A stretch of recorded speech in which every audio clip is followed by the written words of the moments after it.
Welcome everyone, my name is Chris Hendry. With Rainbow Six Siege's closed beta, a lot of you are going to be playing the game for the first time. Here are 5 tips pinpointing key behaviors and strategies to use while playing. Knowing the position of your enemy or denying them access to yours should be one of your team's top priorities. At the start of the preparation phase, the attacker spawn is a drone. Your main priorities are to scout traps, enemy positions, and the objective location. As the prep phase comes to an end, it is ideal to try to put your drone in a spot that is hidden. This will ensure it stays alive. As long as your drone is alive, you can use it to help your team by tagging enemies. Tagged enemies have their names shown through walls for duration. When playing as a defender, you have access to a number of security cameras. Use these cameras early in the round to identify where the enemies are coming from and communicate that information to your team. You have a compass at the bottom right-hand side of your screen that is useful to identify where the attackers have spawned and from where they are likely to breach. Also, each room has a name that is located under the compass to help players learn the map and better expose enemy locations. And remember, when not gathering intel, you should always try to take out the other team's observation devices. In Siege, destruction opens up many opportunities to create new navigation paths and line of sights. Understanding the map layout is just half the battle. You need to learn how to use destruction efficiently in each of them. Some walls and floors are partially destructible and will only allow for lines of sight. These offer you a new vantage point and allow you to throw flashbangs, grenades, and other gadgets. On the other hand, some walls and floors will be completely destructible, allowing you to navigate through. Learn where the floor traps are and which surfaces are fully destructible in each map. In-house, taking down a wall in the bathroom gives you visibility control on the main lobby area in the second floor hallway. Also, the kitchen's backdrop can be destroyed, giving visibility on either the back stairs or the kitchen while staying hidden. In Hereford, you have full visibility on the armory, the projector room, and the stairs by punching holes in these walls.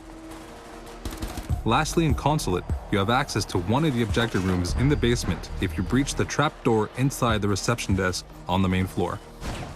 These are just a few examples. Navigate the map, play with destruction, and use it to your advantage.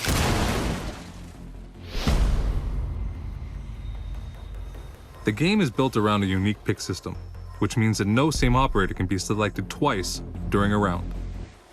Team composition is crucial, and you need to be familiar with the 20 operators and their respective roles. Operators can be split into 5 roles.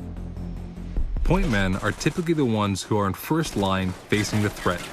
They usually carry a ballistic shield, covering them and their teammates, and are useful to pass through defender choke points. Breachers excel at opening new, unexpected entry points. They carry a specific gadget, giving them a unique breach option that no other operator has. Trappers specialize in turning the place into a deadly fortress. They carry booby traps that can be fatal to any careless attacker. Blockers hold a gadget that will greatly slow down the enemy. Contrary to trappers, blockers' gadgets are usually non-lethal but can neutralize the attacker's weapons and tools.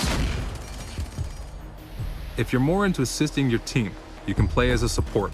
For instance, these operators either specialize in providing intel, extra armor, or reviving their teammates with more efficiency. Finally, keep in mind that each operator has a different level of speed and armor. Characters with more armor will be slower, and those without will be faster. At the start of the preparation phase, decide which areas of the map you want to completely zone off. These sections should be heavily fortified with barricades, barbed wires, and well-placed traps. Attackers who take these paths will see their progress slowed and ultimately be exposed. Listen carefully, as you will hear enemies walk through barbed wire and break barricades to get to you, giving you some indication to their position. Completely barricading yourself in the objective room might be your first instinct when playing as a defender, but it's not always the optimal strategy.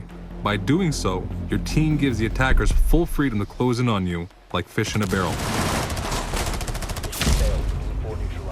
Control the map flow by creating different layers of defense and position yourself smartly to cover key entrances. You want to force choke points so enemies become bottlenecked.